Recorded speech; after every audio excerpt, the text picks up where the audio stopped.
살면서 미쳤다는 말을 들어보지 못했다면 당신은 단 한 번도 목숨 걸고 도전한 적이 없었던 것이다. 안녕하세요. 도전88입니다. 오늘은 2020년 8월 5일부터 2022년 8월 4일까지 한시적으로 시행되는 부동산 특별조치법에 대해서 살펴보도록 하겠습니다.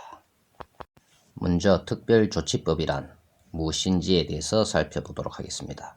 특별조치법이란 건물, 토지, 임야 등 각종 부동산이 소유권 보존 등기가 안 되어 있거나 소유권 등기가 되어 있어도 사실관계가 다른 경우에 특별조치법을 발행하여 이 기간에 실제 권리 소유자 명의로 소유권 등기를 정리하는 과정입니다.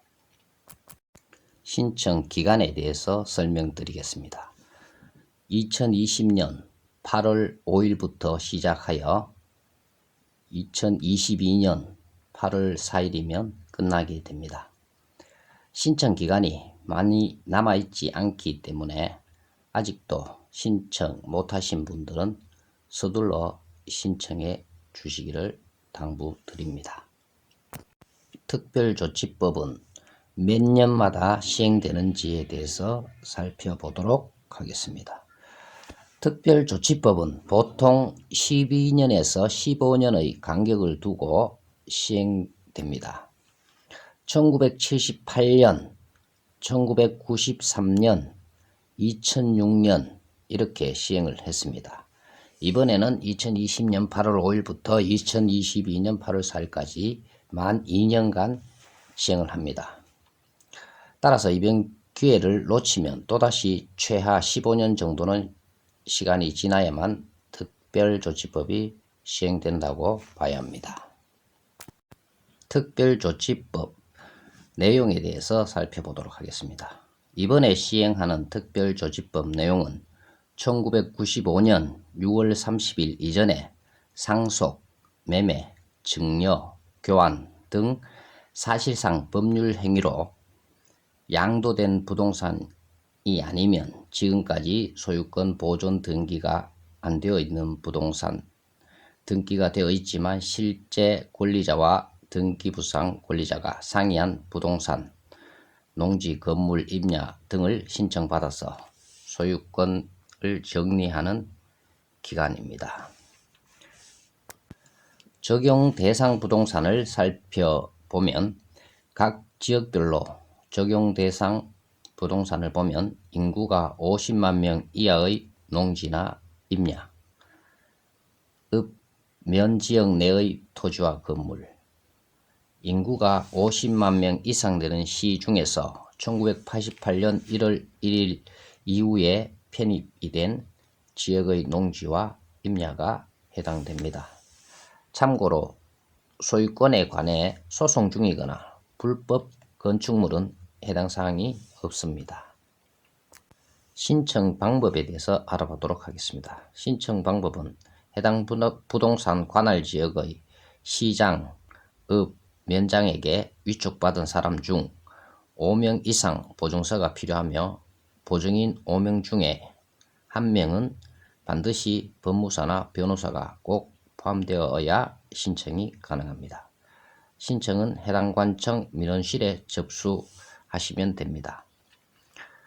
요즘 진행사항을 보면 지자체마다 조금 다를 수 있겠지만 대략적인 기간은 접수 신청 후 5에서 6개월 정도 시간이 지나야만 최종 결과를 알 수 있는 것 같습니다.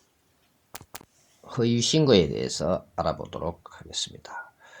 허위로 신고서를 작성하면 최소 1년에서 10년까지 징역이나 1,000만 원 이상 1억 원 이하의 벌금을 받을 수도 있습니다.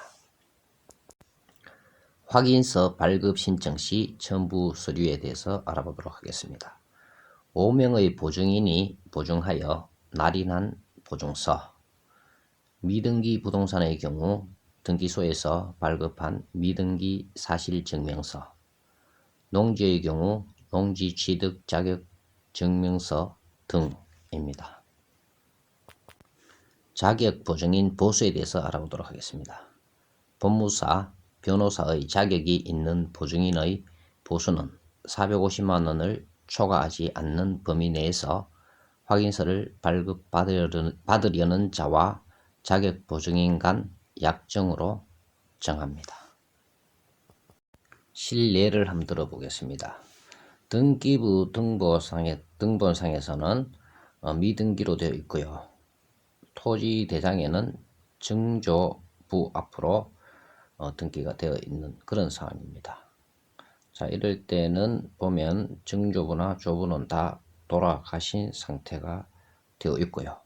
그래서 이 사실 확인하기 위해서는 자, 증조부의 재적 등본과 조부의 재적 등본, 아버지의 재적 등본을 발급받아서 첨부를 해야 됩니다. 그리고 또한 증조부, 그 조부, 아버지, 그래서 증조부는 상관없겠죠, 그죠? 조부, 아버지는 맞이여야 되겠죠. 그리고 본인도 맞이여야, 자, 호적으로 보니까 맞이여야 되겠습니다. 이 재적 등본을 발급받아 그 재적 등본을 가지고 법무사에 방문을 하면 되겠습니다. 그리고 이것을 상속으로 받을지 증여로 받을지 결정을 해야 되고요. 자, 만약에 재적 등본이 미비하다 하면 재적 등본을 다시 떼야 되겠죠, 그죠? 그리고 보증인의 날인을 이렇게 받아와야 됩니다. 그리고 증조 할아버지는 1960년 이전에 사망을 해야 된다는 그런 조건이 있습니다. 만약에 맞이가 사망하였다면 둘째가 할 수도 있겠습니다. 그래서 둘째도 사망하였다면 셋째가 하면 되고요. 이런 상태로 진행을 하면 되겠습니다. 자세한 사항은 법무사나 변호사를 통하여 알아보시면 될 것 같고요. 그리고 각 지자체에 문의해 보시면 되겠습니다. 감사합니다. 도전88이었습니다.